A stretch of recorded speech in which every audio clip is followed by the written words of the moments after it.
Hello, hello, hello. Welcome back, my friends. It's Tuesday, and you know what that means?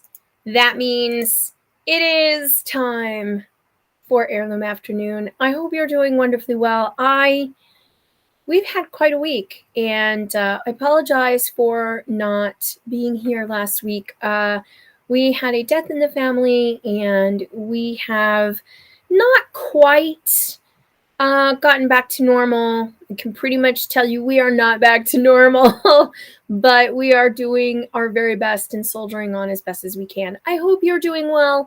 Um, don't forget that, of course, our show comes to you every Tuesday at 12 noon Central Time.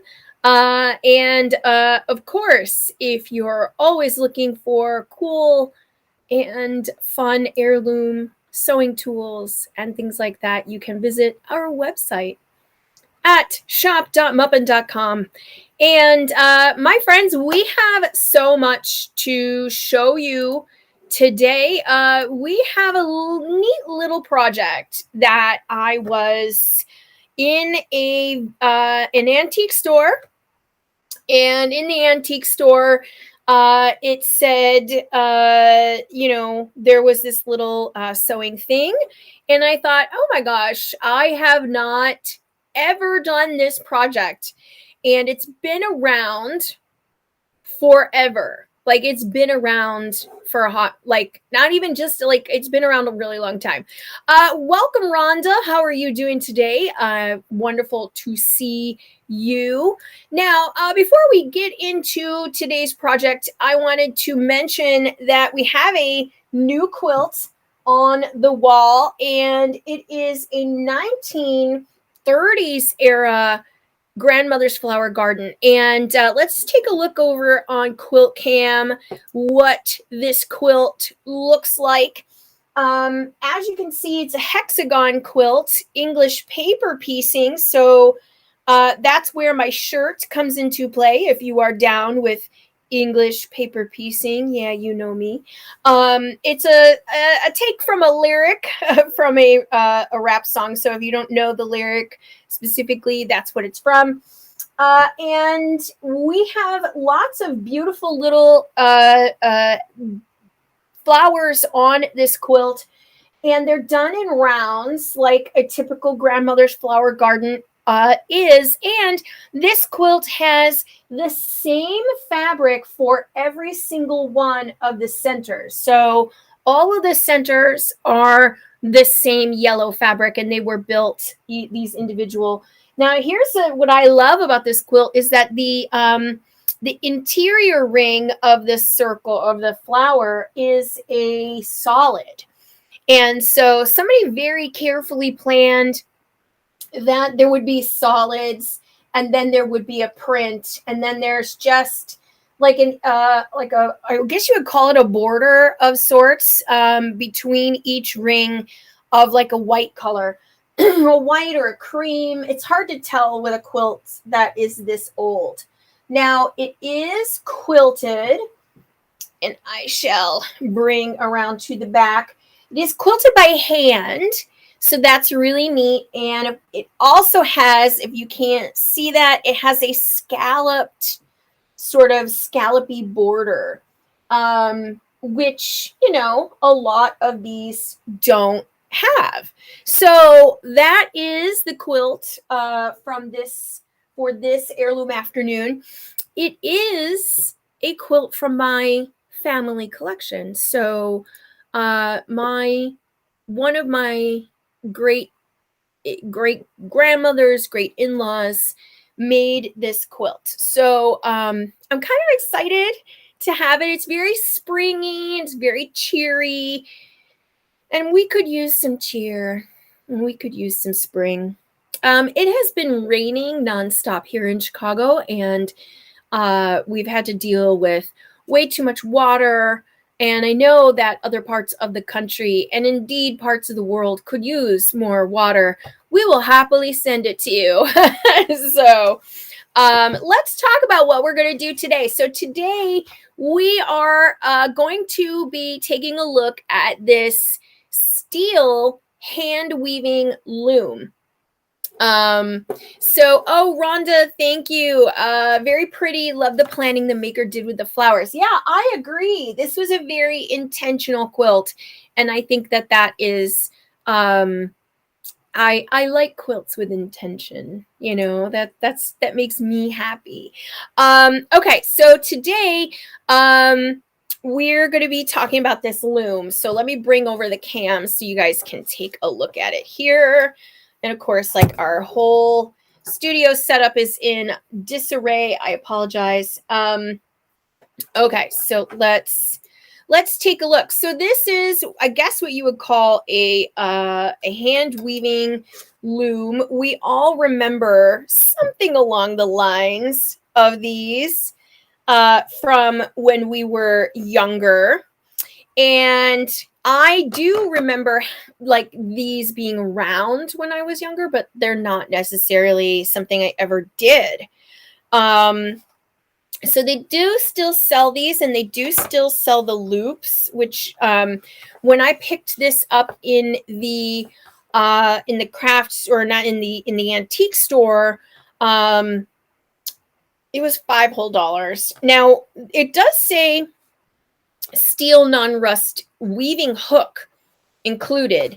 That was not in the package, so that did not come in here. So I had to figure out what that was in order for me to create that. Now it does say this is for jersey loop weaving, so we're all familiar with like the knit style loops that that you would use for this. And it says it makes pot holders, placemats, doilies, rugs, and dolls.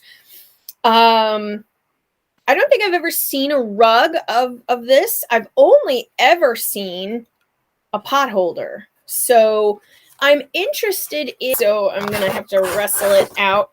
And so here is the loom itself. And then there are some instructions on the back on how to use this. So so I do see here that there was a hook of some sort needed. And so being the ingenuity person that I am, I took a coat hanger and made my own. And so I took an old coat hanger, one of these coated wire coat hangers, and it's a fairly flexible one, but it's still pretty strong. And so we're going to see if this will work for us. So the other thing that I needed, of course, were the jersey loops, because we can't make anything unless we have the loops with which to do the thing. And thank you to Amazon for that rescue, because I was able to get a very big bag of these jersey cotton loops. And these are made by the Friendly Loom Company, which still makes this loom to this day in steel. And you can see their loom here, and it says cotton loops that fit. And it is for a traditional loom that is 7x7, and that's exactly what size this is. So we've got, the measurement here, and it's 7 inches.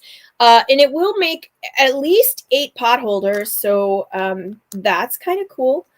And so I figured, why not give this a try? Now we do have to we have to get some out here. And of course there's so many.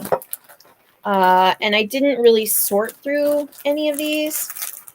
So we'll just make a couple of piles of colors. And so while that's going on, it's been kind of a crazy couple of weeks. We have been traveling. I did a show in Akron, Ohio, and also did a show in I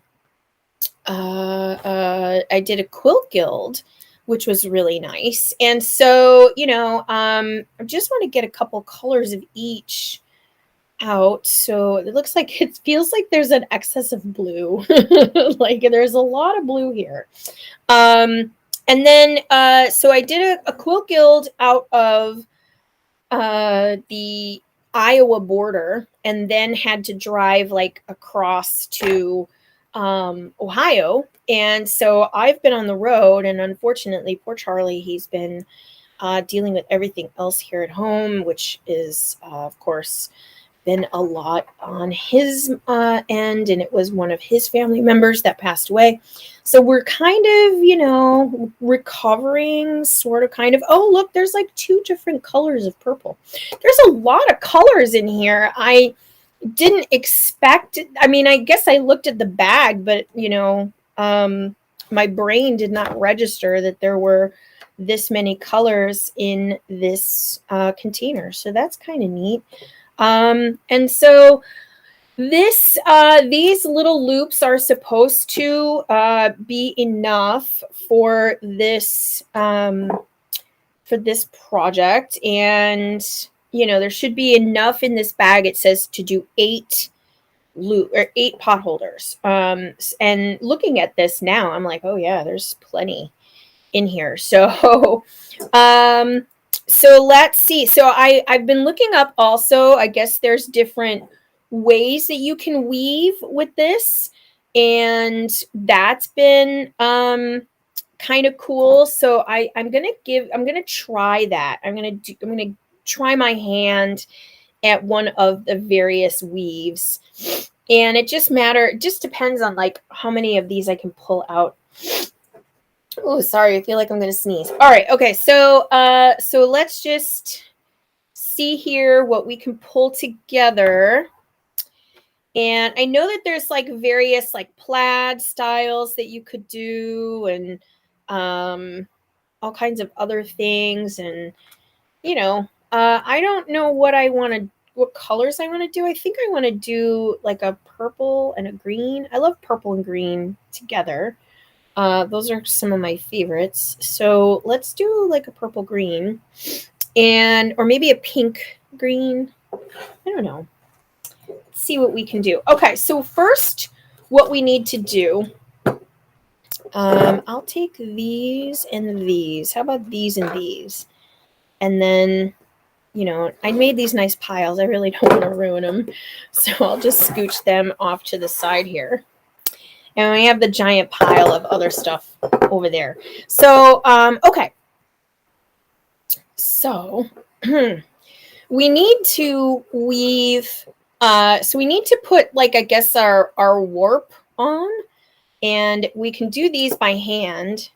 And we just stretch them. And, ooh, they are tight. That's got some,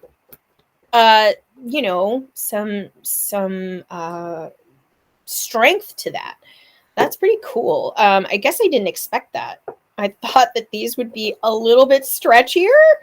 It did say that this is going to fit this, so I guess we will find out. And we're going to do half pink and half green. So I need to count 1, 2, 3, 4, 5, 6, 7, 8, 9, 10, 11, 12, 13, 14, 15, 16, 17, 18, 19.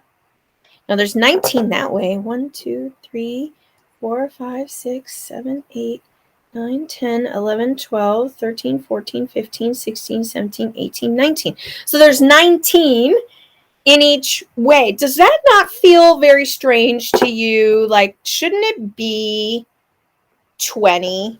It feels like it should be 20. Yeah, I don't know how I feel about that.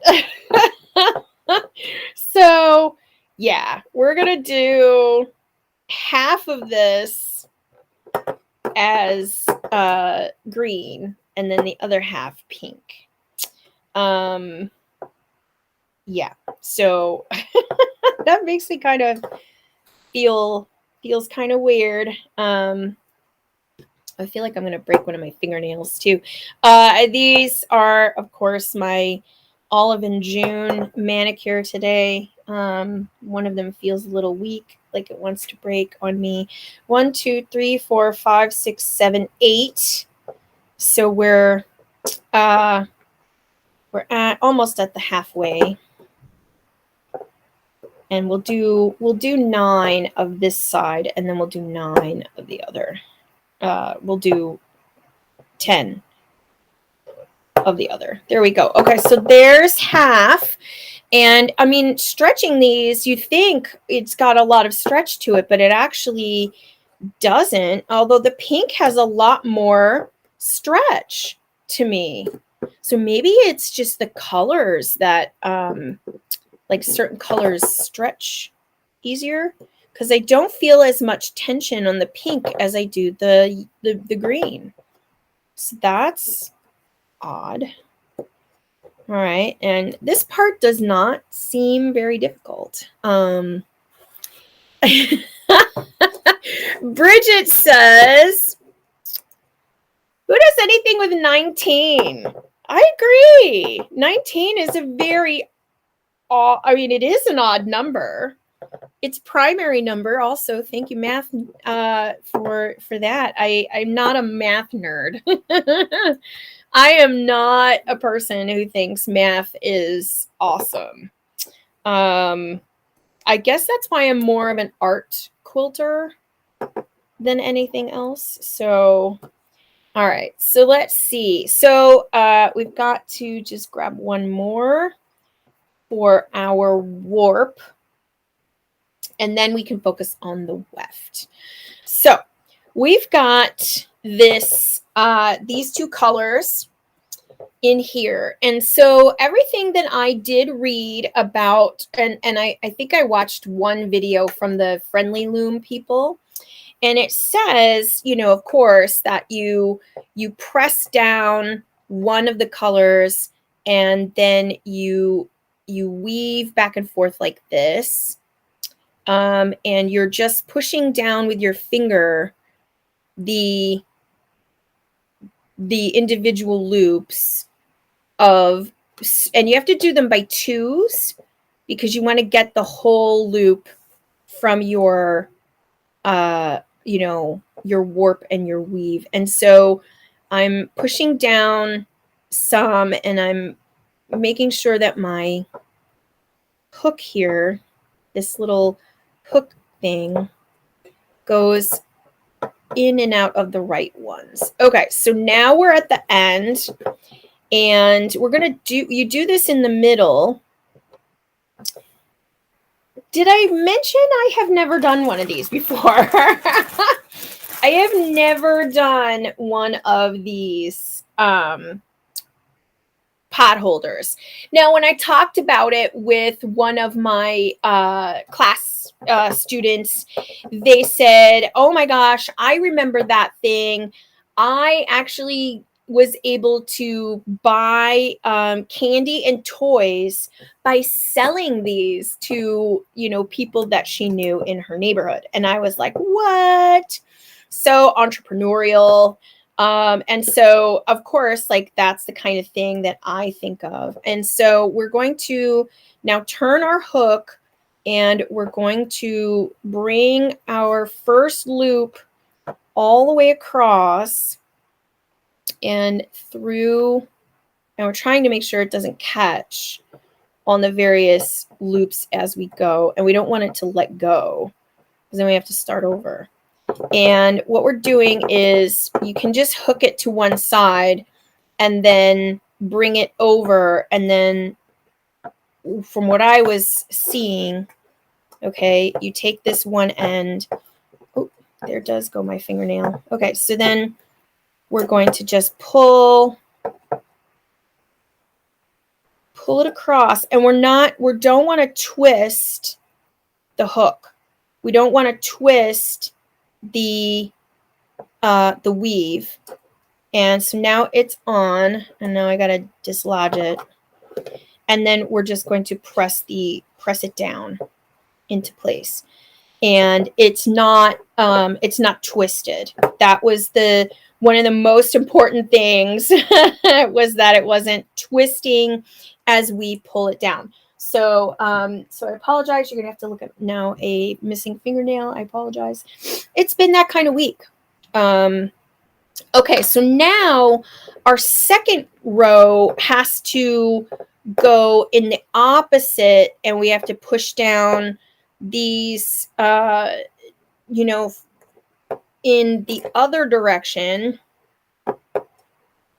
And I guess, I mean, I can't wait to try this with Max. I think he would like this a lot. You know, it would, because it would speak to his, like, or he's a very orderly math kid, and I think this would speak to him on that front. Okay, so now we've got our second one, and I'm gonna hook the loop on there. Remember, I had to make this hook. It's not it's not the official hook that should have come with it.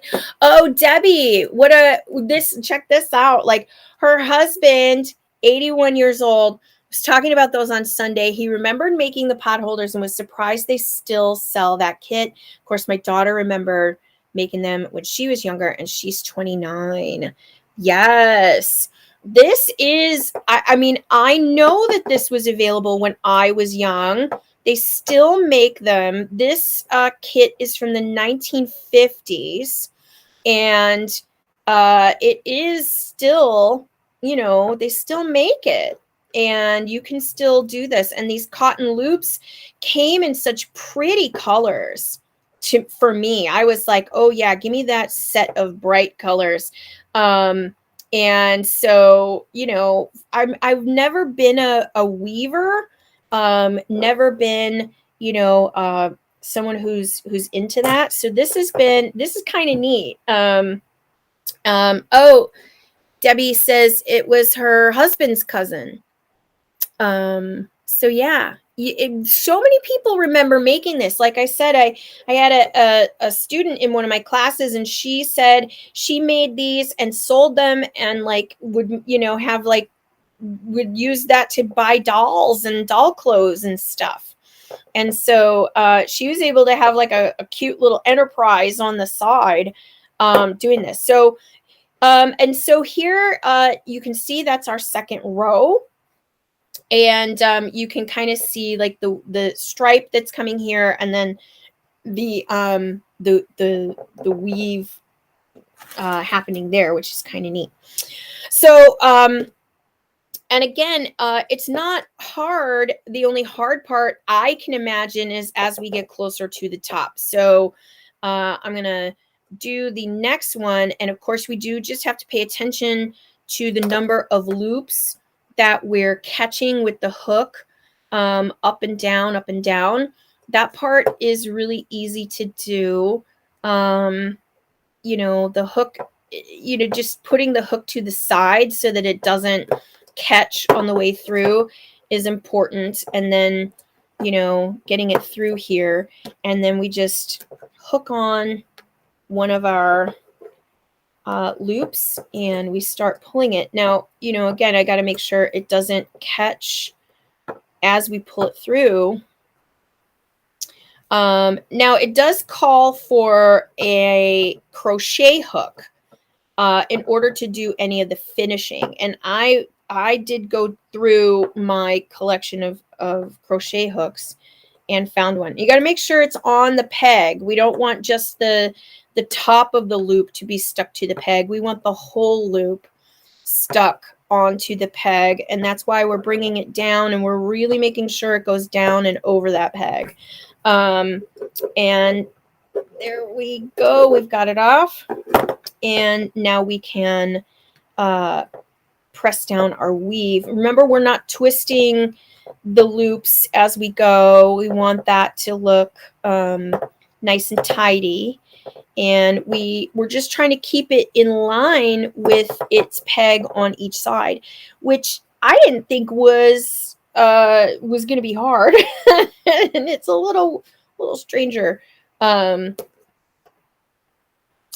do. So yeah, I mean, like, again, from a kid standpoint, do I remember making these? Not really. Oop, I skipped something here. There, you just got to be careful for me, as I'm doing all this talking. Yep, I skipped one. There we go. The colors, when you do the colors like this, they blend together really easily. So, just take your time if you're trying this at home, and making sure you get 2 at a time. And, like I said, I'm pushing down so that I can get my hook in there. And there we go. So yeah, and there's like dozens and dozens of colors in this bag, which, I don't know what colors I remember these being. I do remember them being like colors that I wouldn't be interested in. But as a kid, like nowadays, this is a great color. This is a great set. Now, every once in a while, you're going to catch one of these threads, and these threads do come off. Don't worry about that. I did read about that. You don't have to be concerned that those will, you can just trim those off as you come across them. So don't worry about those. And so, Martha says, push the bottom one further down. Oh, yeah. Well, I can, but I also need to be able to get this off the rack. And so you want them to be lined up with evenly with their peg across. That's my understanding. Again, I've never done this before. So you're seeing me do this at the very first time I've ever done it. So, your mileage may vary. And so, yeah. And then like, as you do the loops, you can do them higher up, so that you get more, space between them in order to do your weave. And just, again, remember that you're doing them, you're going up and over, and you're doing that 2 at a time thing. And I can imagine that as we get closer to the top, it's going to get tighter, especially because these green loops are they're very tight. So, all right, so we've got 4 of the pink. Remember, there's 19 loops, so we're going to have 19 across. And so we have like 8 of one and 9 of another. So we're just going to turn and pull through. It goes quick when you want it to. You just want to make sure you're not twisting anything. And and we're bringing it down. And then we're Andrea, oh my, I had one of these when I was a kid. Everybody did. And everybody, like, did have one. I was impressed that they're still making them. That's where I got the loops from. The company that still makes this, if you want to do this with your kids, your grandkids, whoever, is Friendly Loom, the Friendly Loom company. And so here's the packaging, the Friendly Loom company. I got this on Amazon. The frame is actually vintage. It's this one, steel hand weaving loom. So the frame is vintage, but they still make it. So you can still get this. You can still do this craft with your family. And I just love that idea. And, like I said, I remember this being available, but I never did it. And I used to go to Vacation Bible School, and they would have like all these little, crafts, like those popsicle sticks crafts and things like that with yarn. And this one I don't remember. I don't think we did this in that, in that group. But this would have been the kind of stuff that we did at our Vacation Bible School. So which I wasn't a member of that church. I just went because it kept us from like getting in trouble and being crazy kids on the street. I lived in a bad neighborhood in Chicago. So, you know, there was a nun down the street from me who was from that church, and she would ask me to come over and like help her with stuff, and then she would teach me how to crochet. So I actually learned how to crochet from the nun down the street. So this is so far coming together, and you know, you do have some weaving to do. I'm going to use my crochet hook to kind of like help push these down. You know, we're going to try, and again, we're trying not to twist them. So we've got 1, 2, 3, 4, 5, 6 done. We got 3 more loops in this color to go. And then we're on to the next ones. And like I said, you just want to double check that you're doing the right weave and catching all the loops correctly, because I can already tell this is going to be a challenge. So there's these 2, then these 2, then these 2, then those 2, and you got to make sure you count and double check. And we're also double checking that they're in line with that peg, right? Because those are the 2 that we're trying to catch. Now, I'm understanding that there's so many different kinds of weaves that you can do with these things that, you know, like the infinite variety of designs. So when I saw, when I was researching this, I decided to pick this one because I thought it was cool, but it was also easy. And so, because it's just 2 colors. Now, a lot of people used to make these loops. They would make them out of like old socks and t-shirts and stuff. And so these, I think, are just woven specifically for this type of thing. So, and we're just making sure that as we pull it through, we don't catch anything. Sorry, I've got this wire in the way. I'll move that out of the way. And we do want to make sure it is not caught as we pull. So now as we get close, then we can pull it down onto the loop, the correct loop. And we can get this way down here. And then we can use something to help pull it down. This is just my crochet hook to help get us in line.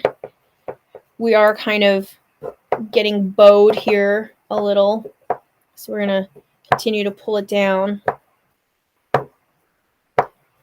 That isn't too hard. There we go. All right. Pretty neat so far. Like I said, I've never done one of these before. Okay, so we've got 7. So I'll just pull out one more pink, and then we know we've got all the pinks. Oh, the cat's awake. I'm so glad. My cat sleeps all day, and then decides to cry and cry at us all night. That's her new MO. But she's awake now, and she's of course crying. We don't know why she's doing the crying. We've taken her to the vet. She's perfectly fine, but I think she's either losing her mind or she's going deaf. I can't tell which one. All right, so we've got number 8 here. Just want to make sure we catch that, and then we're hooked on the loom itself. All right, so we're just going to gently tug, pull, and we're through, and then hook it on our loom, hook it there. I had to make this hook in a hurry out of an old coat hanger. It should have come with the loom, and then I apparently found that you can buy just the hook if you're missing just the hook. The Friendly Loom people do allow you to buy just the hook. So in case you are curious as if you lost your hook, you can always get a new one. All right, so here's the last pink, and then we'll move on to the lime green. And what's interesting about that is those ones don't have as much stretch in them. I don't know if that's just the way they're woven or if it's part of the dye process, that they don't have as much stretch to them. I mean, they do stretch, but not as much as those pink ones. Pink ones have a little bit more. Okay, so we're here. This is our last pink. And we just got to make sure we're turned to get under there and to pull across. I could feel the tension of the whole thing increasing. So I do feel that. And my hook, again, it has like a raw cut edge. I should have probably taken like a nail file and stretch done something about that. So all right, so that's the last of the pink. Now let's get some of these let's get out some of these lime greens. I do love that. I think that's really cool. All right, here's our first lime green. Now remember, I said they don't have as much, they have less stretch in them than the previous rows. So this could be a bit of a challenge, but I'm here for a challenge. Why would we do these things if they weren't challenging? Now, I do have another loom thing that I found at another antique store, and it's called a loomette, and it's not this at all. So I'm very interested in getting that out and seeing what's involved with it. It came with all kinds of stuff, and it was really inexpensive. I'm assuming it was much more expensive when it was new. So that should be interesting to see. I'm not a weaver. This is not my natural state. Okay, so I think I twisted the... Yeah, I did twist it. There we go. So now it's untwisted. So you do have to be careful for that. And yeah, this is... Oh, there is less stretch. I'm really pulling on it. There is less stretch in those green ones than the pink ones. So that's going to be a little interesting here. So we've got it mostly straight. It's kind of a little bowed in a couple places. But hey, for my first try, it's not too bad. Oh, it is flipped over. So I am going to pull that straight. Okay, so now I can tell it's not twisted. That wouldn't do anything to our design. It would just be like I would notice it. And I don't know about you, but I'm that person. Like, I would have to fix it. You could probably leave stuff twisted, and I think if I were a kid, I would just be like, yeah, I stretched it, I don't care. But me as an adult, I'm a little more exacting than that. And we're getting to the top here where we are gonna run out of room, and this ought to be an interesting challenge. So okay, so we're gonna loop on the hook, get it over our curve here, and then pull through without twisting it.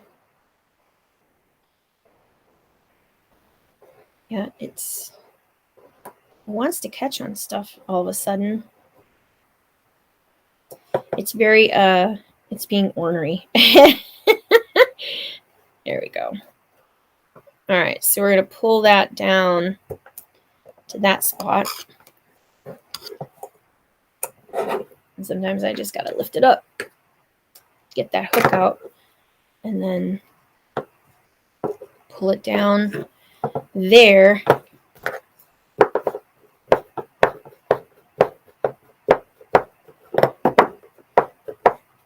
There we go. Not bad. Not terrible. I've done worse projects in this short amount of time. So I feel like very accomplished, right? Because in the last like 20-30 minutes here, we've just made this so far. So I can't complain. It's a very easy little project. And again, if you have kids, if you have grandkids, man, oh man, this would be loads of fun. Okay, so we're just gonna hook our little guy on. It's like a lime green chartreuse color, which I totally dig. I don't know if I even would want to use this as a pot holder.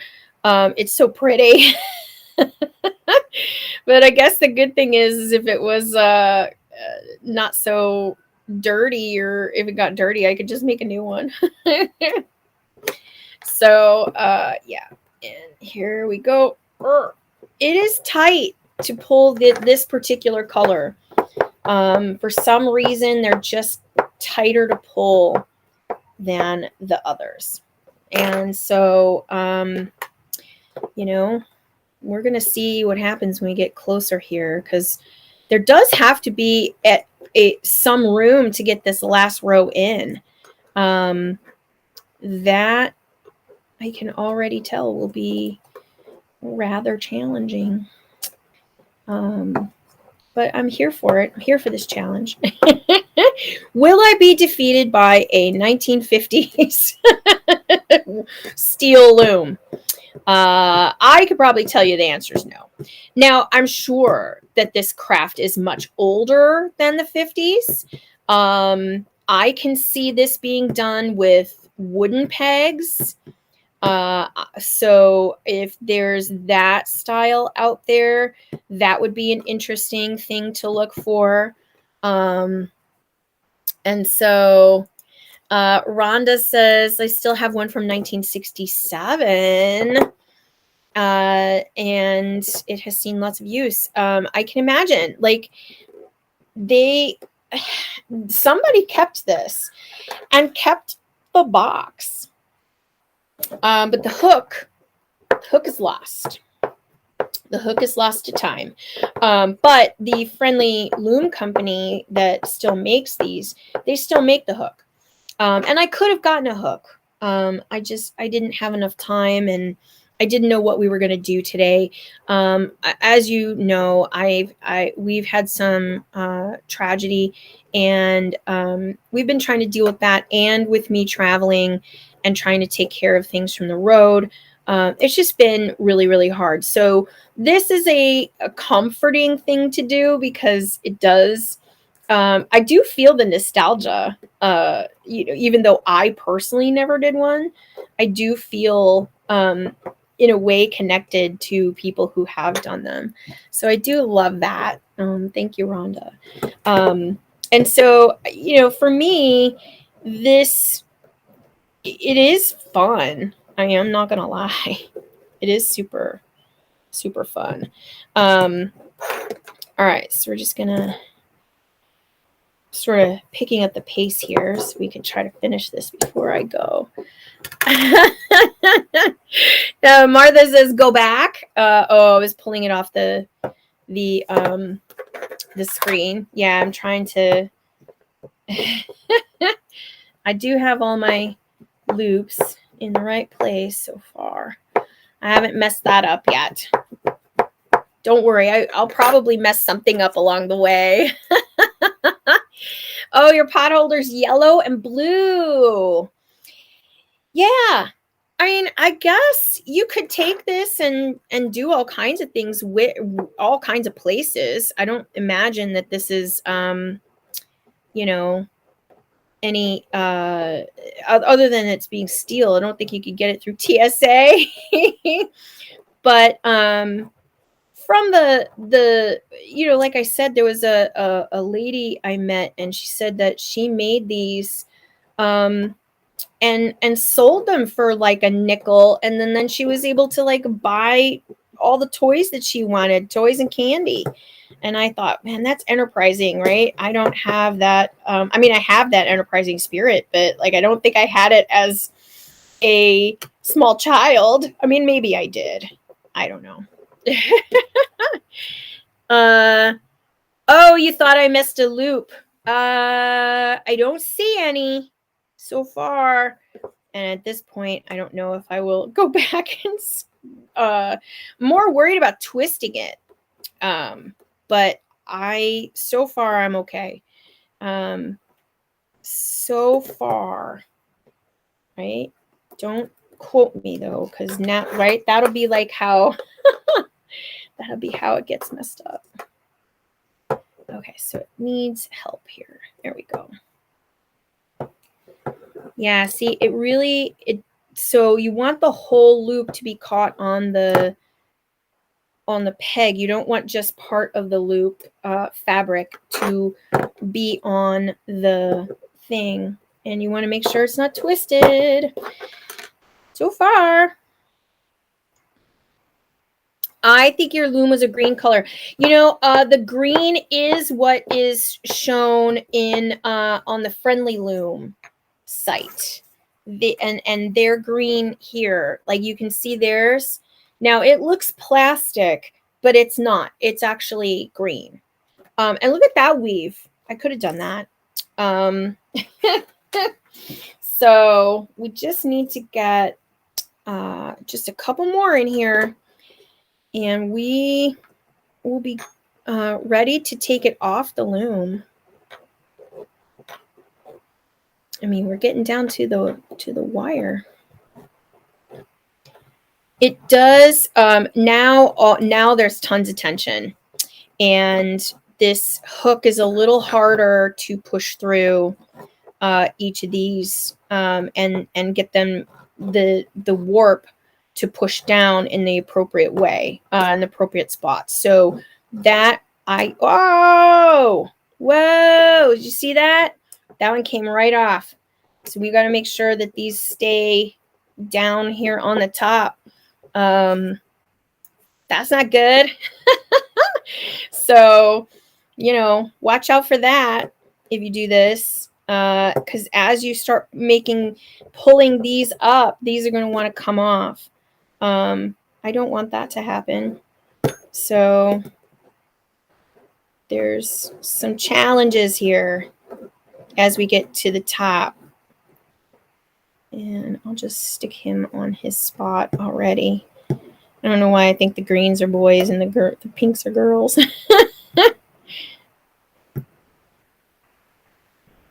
Yeah, it's stuck. There we go. There we go. There we go. Booyah. As the kids say. As I used to say as a kid, right? Now I'm doing this sort of thing with my crochet hook. So that's just pulling all of those colors down. And then we just come back in and we start. Now I'm trying to keep this next row very close to the previous row, because the closer I get to the top, that's when the loops want to come off. And I don't want that to happen. So yeah, so much more tension in these green colors than the pink. So that is another challenge here. Here we go. We've got 3 more to do of these green guys. So I didn't look to see what other colors, like I just grabbed like the first option that came up on Amazon for the bag of loops. And from my understanding, we got a man down. Right? Okay, so I've got to keep that a little closer. For that, you know, that was, there, did it again. Ay, ay, ay. This is challenging, this side here. So, all right, we're gonna strong arm it. And we're trying not to catch, see the hook itself for the loop. Now I did look at what one looks like. This is really similar in shape. So, you know, I'm sure that you would have a similar issue with this hook as you are pulling yours. But this being so close to the top here, it really does want to catch on every single one of these. All right. And I learned a trick, and maybe we'll do the trick for the last two. Ay. See, there, because these are jersey, it wants to catch on everything as well. So, all right. So for these last two, one of the things I read was to do a special trick. Wow, they gave you just enough of the two colors. That's really cool. Okay, so one of the tricks that I learned was to only go halfway with the, because it's easier to pull in that direction first. So we're going to try that. So go, Cheryl, go. You can do it. I know. It's like, it's a little bit of a challenge up here at the top, but so to do this, you're just doing this side. And like I said, it does keep wanting to get stuck. So you can just lift it up. But you got to put it back down. Come on. There we go. No. That's not what I want. There we go. Okay. And oh, this hook is just all over the place. Okay. So then you got it here. Remember, there's strings everywhere. If the strings come apart, you can just trim them off. All right. So we got half, and then we weave from the other side to get the other half. And I read that makes these last few a little bit easier. And I can already see that this, I'm trying to finish before our hour is up. Would you rather stay an extra minute or two just to see how it all unfolds? I think so. We'll make this a very special extra long episode. All right, so we do want to still make sure we're going in and out of all the appropriate loops. And I did undo this one in the wrong way, so we do have to get that one to come back. And remember, these green ones, the tension on those is so much different. All right, so we're out. We're gonna hook, and we're gonna pull from this side. I do think this is a lot easier to do this by halves than trying to go all the way across. I can already see the benefit, feel the benefit. It's one of my dad's favorite songs. It's a 10cc song. That same loop keeps coming off. I'll fix you in a moment, loop. It's challenging. It's challenging. It's challenging me. It wants to fight me.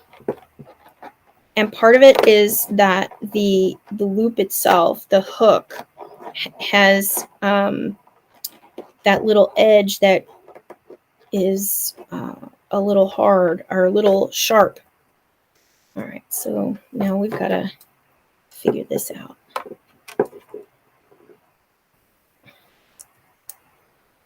Nope. There we go. Work with me. This is supposed to be for a child.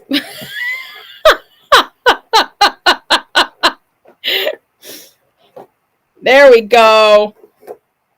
Look at that. Oh, God. Now we just have one more.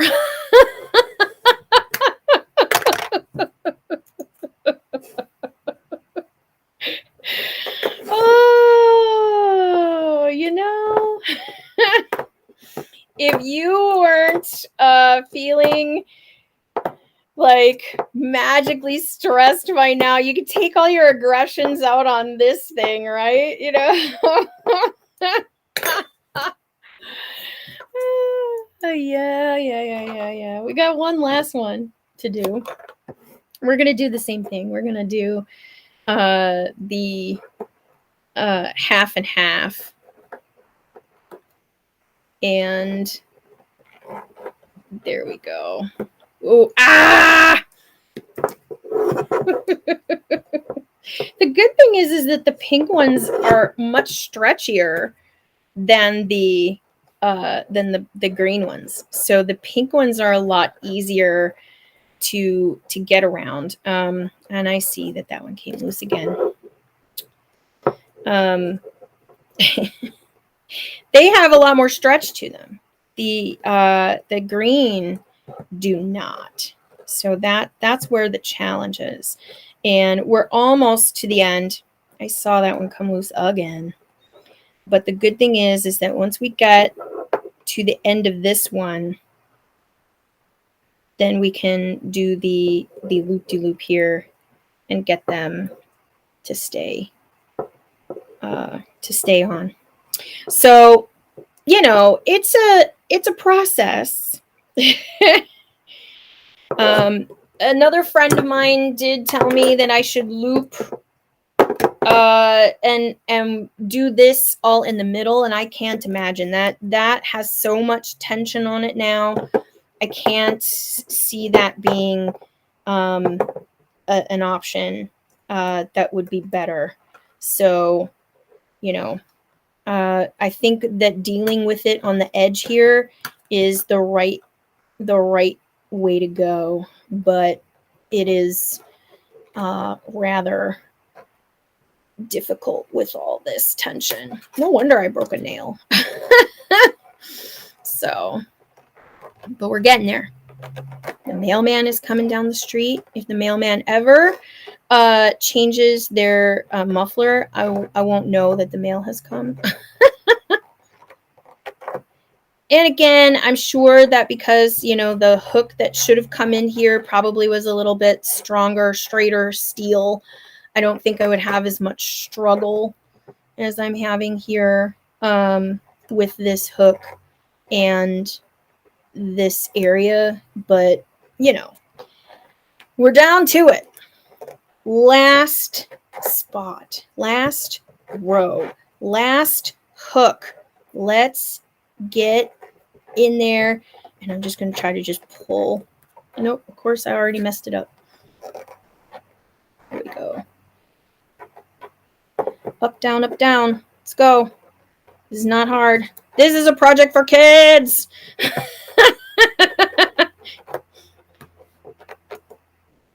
Children are able to do this, Cheryl. There we go. There we go. There we go. We're almost there. Yeah. Gotta get my hook out. Let's go. We're right there, right there.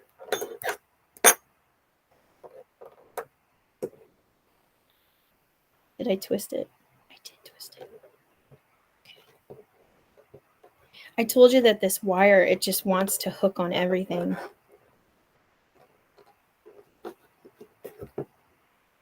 Okay, so I do see that this piece is twisted over, so we're just going to take this and hook it back so that it's the right way up, because that will bother me.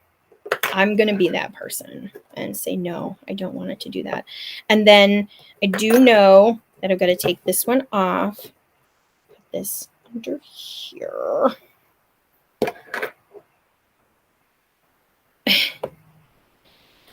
Ugh, there we go. Ugh, there we go. Ta-da! Okay, it is done, except for the edge, right? Because we've got to do this edge treatment. I'm like making a lot of noise with this. Yeah, your mailman is coming down the street too. My mailman is awesome.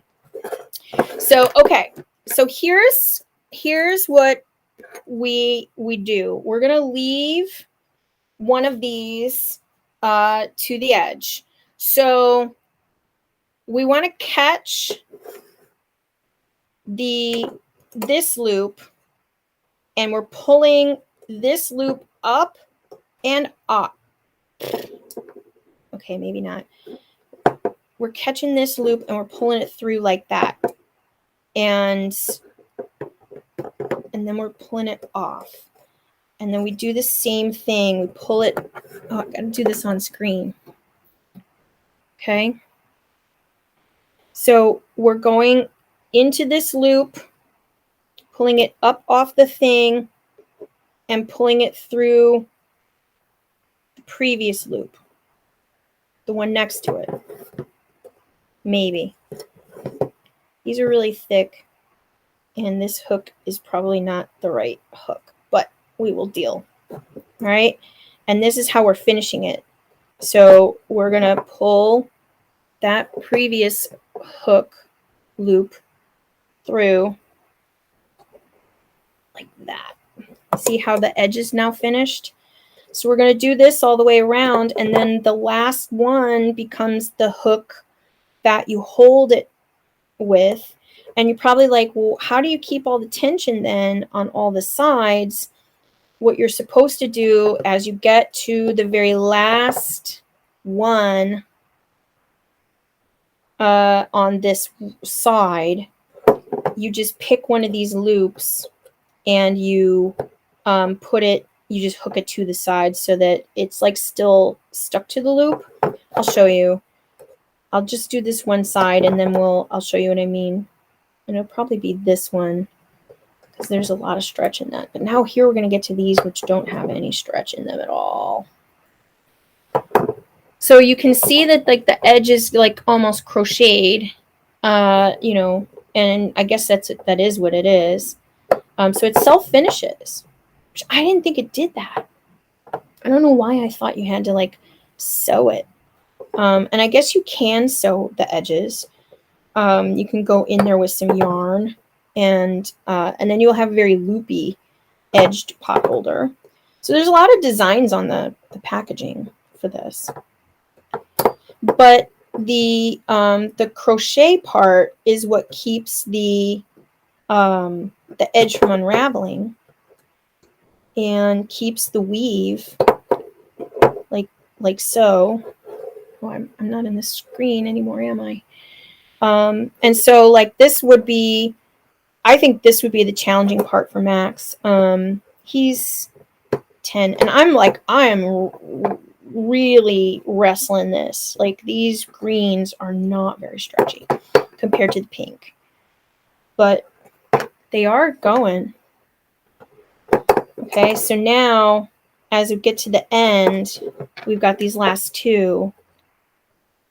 Ugh, you can feel it going ping off of the frame.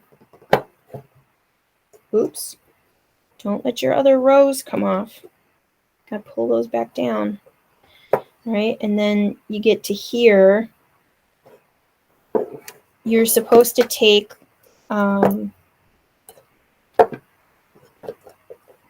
nope, get back on there. Stay. Okay, so you're supposed to just take one of these edges and pull it. And it's okay if it gets misshapen because you can reshape all this. You just pull it till it.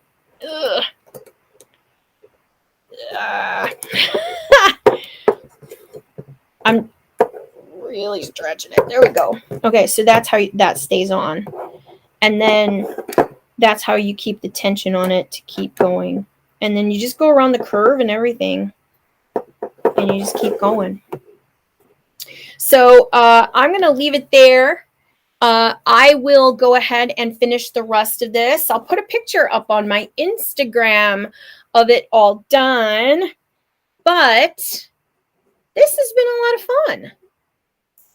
I mean, this project was a lot quicker. I mean, I finished it in 1 hour and 6 minutes. And quite frankly, I talked about it for more than 10. So if you have one, go give it a try.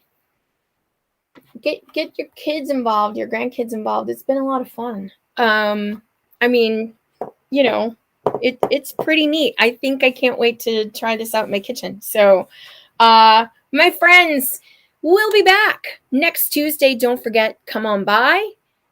12 noon Central is when we meet. So I will see you all next Tuesday. And while you can, do what you can. Take care of yourselves. I will see all of you